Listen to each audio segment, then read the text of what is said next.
So here's a note on warning shots. A note on warning shots. Colorado law has not adjudicated warning shots yet. I searched warning shot and warning shots in the LexisNexis search, and only one thing came up: Colorado's dog worrying stock law. If you check out CRS 3543-126, that's the dog worrying stock law. And this goes to the wolves and the cattle ranchers who's afraid of the wolves, and they keep saying that they're not allowed to defend their cows. I think you're a sick motherfucker if you allow a wolf to sit there and eat one of your calves or cows right in front of you without you doing a goddamn thing about it. And I don't think a jury would convict you if you shot a wolf who was eating one of your cows that was on its own land. In a note under the CRS 3543-126 law, it states this: authorization to kill contains no limitations with respect to vicious dogs or any stipulation that an effort first be made to drive them away by warning shots or otherwise, or that they may be killed only after damage is done to the cattle. Failing v. People, Colorado Supreme Court decision, 1940 failing decision. So the 1940 failing decision says not only are you allowed to shoot a dog if it's worrying the stock, but you don't have to do anything beforehand. You don't have to yell at them. You don't have to throw a rock at them. You don't have to fire a warning shot. If you see dogs they don't even have to attack the cattle. They don't even have to have damage. You don't even have to have any damage done to the cattle in order to shoot and kill them. Okay, so let's talk about this case. So 1940 failing case. Mr. Failing, he's going to claim that he owns the land that the dogs and the cattle were on, but he didn't own the cows nor the dogs. So it's not his dogs, not his cows, but he says that's his land. He claimed it, which is interesting. Is it your land or not? Why didn't Mr. Failing see the cows as trespassing, right? The cows are trespassing, the dogs are trespassing. Why just shoot the dogs? Apparently the dogs were chasing the cows on his land, and Mr. Failing, after he notices the dogs are running the cows, that's how they put it, running the cows, Mr. Failing goes to his house, and he comes back 5 minutes later, and when he comes back 5 minutes later, the dogs that were running the cows were about 10 to 15 feet away from the cows who had stopped running. And now the cows had stopped running and their heads were bent down. I don't know if they were cornered. I don't know why the cows had stopped running. I don't know if the cows and the dogs were just having a conversation. But apparently, according to Colorado law, that's when it's okay to shoot and kill those dogs. Now, if you're a landowner like Mr. Failing, you witness dogs chasing cows, even if the dogs aren't yours, nor the cows, and we need this and too, because if you just see dogs chasing cows, according to the failing decision, that's not enough. You see dogs chasing cows, you can't shoot that dog because no damage has happened and some other reason. Only if you see dogs chasing cows and they're closing in on them, I guess, between 10 to 15 away, 10 to 15 feet away, and they're still barking at them, then you could kill them.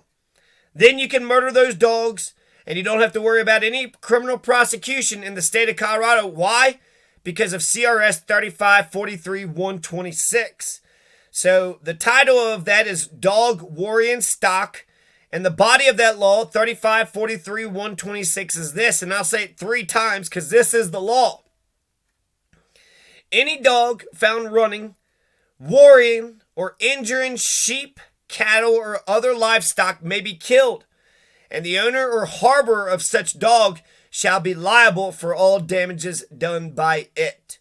So, for the second part, the owner of those dogs, they're not liable for any damage because no damage had happened. They didn't attack the cow, no damage had happened. So, but for the first part, any dog found running, worrying, or injuring sheep. If you're running the sheep, if you're worrying the cattle, or if you're injuring the sheep, the cattle, or the chicken, or the pigs, other livestock. If any dog is running, worrying, or injuring sheep, then you could kill that dog. So that's the economic argument is if you're chasing the cow won't produce as much meat, so therefore it's an economic thing. When they say what is worrying, they say worrying is may be defined as this: to run after, to chase, to bark at. So really, they just add bark, right? Worrying, running, or injuring, and then they say, what the hell is worrying? Just to run after, to chase, to bark at. Okay, that's what worrying means. That's how they defined it in. Okay, so there you go. That's the setup, right? That's what happened. That's Mr. Failing. Then that's the decision. That's the holding for the case. The 1940 Failing. I don't like this. As a dog owner, I don't like this case. I don't particularly like this case. But because I'm a lawful person, my preference doesn't matter. It's Colorado law, so therefore it must be respected. I understand the economic implications of having dogs, perpetually worry the stock, because worried cattle is going to yield less milk and less meat, so that's economic. But then again, you can make an argument that by having the dogs run the cows around for a bit, that's good for the health of the cows, to develop their muscles, to make them stronger, and therefore to have a better cut of meat. So those dogs were just giving those cows exercise. So I guess to me it seems like it depends if it's constant terrorism or just some isolated random bark. But not only should, not only shouldn't cows or sheep or pigs or chickens be worried by chasing barking dogs, but no person should have to incur that worry from chasing barking dogs either. It's interesting that people will, oh, that's a cow. What if those dogs are chasing a person? Would you immediately say, well, hell, I got to, shoot that dog right away? Nobody should be worried by chasing barking dogs. So I can understand the cows, sheep, pigs, and chickens, but they are property, right, of the person. Now, I'm just wondering, why go from 0 straight to 90 miles per hour in 2.3 seconds? Why go from 0 to 90 miles per hour in 2.3 seconds? Why not yell at the dogs? Why not throw something at the dogs? Throw a stick, throw a rock. Or just go over there and act like you're going to kick the dogs, or fire a warning shot. Fire a warning shot, or 2 or 3. If I'm the dog owner, I would have rather you fire the warning shot and then tell me that the dogs are chasing so I could tie them up. Now, if they do it again and again, okay.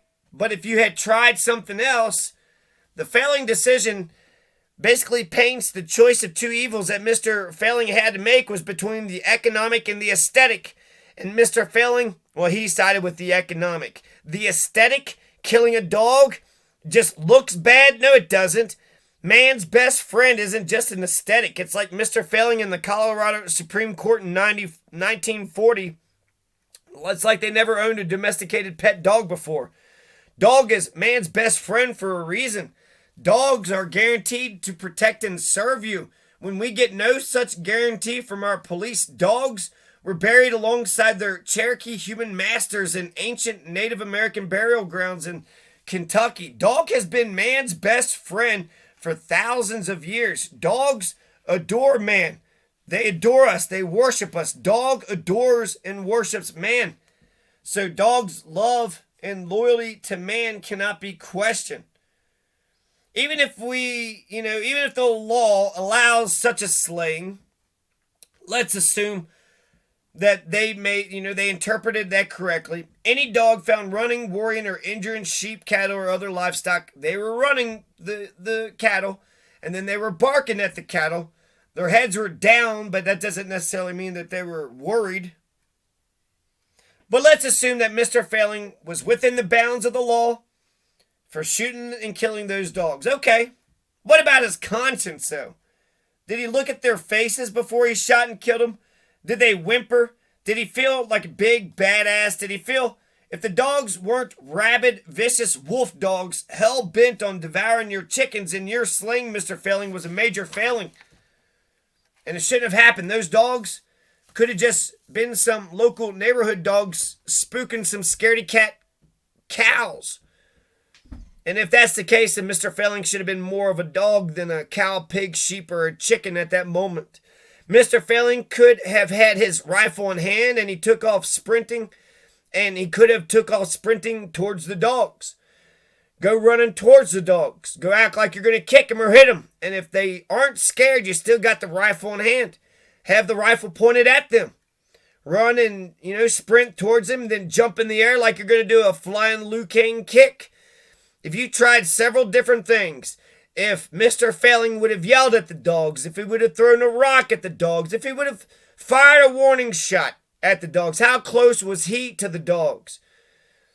If he tried several things to scare the dogs off the cows and the dogs still didn't back up, like I said, hell-bent, vicious, rabid dogs, then you would know that they're dangerous and not a moment sooner. But he didn't try any of those things. Cops, when it comes to arresting humans, are trained on a continuum of force. So they will start out with a simple command, hey, you, stop right there, you're under arrest. And then if that doesn't work, then they'll escalate to hands and feet. Hey, you, stop right there. Oh, yeah, well, I'm going to chase you down and try to use my hands and feet. And then if that doesn't work, then on to non-lethal weapons. And then after that, then to lethal weapons. So non-lethal weapons, right? That could be a rock or a stick. It could also be pepper spray or a taser. But Mr. Failing didn't do any of those things. He didn't try to yell at the dogs. He didn't command them to leave. What about his hands and feet? He's such a tough guy with a gun. Let's see how tough he is. They're only, 40 pounds? You should be able to take a dog. But if you know dogs, you go and you act like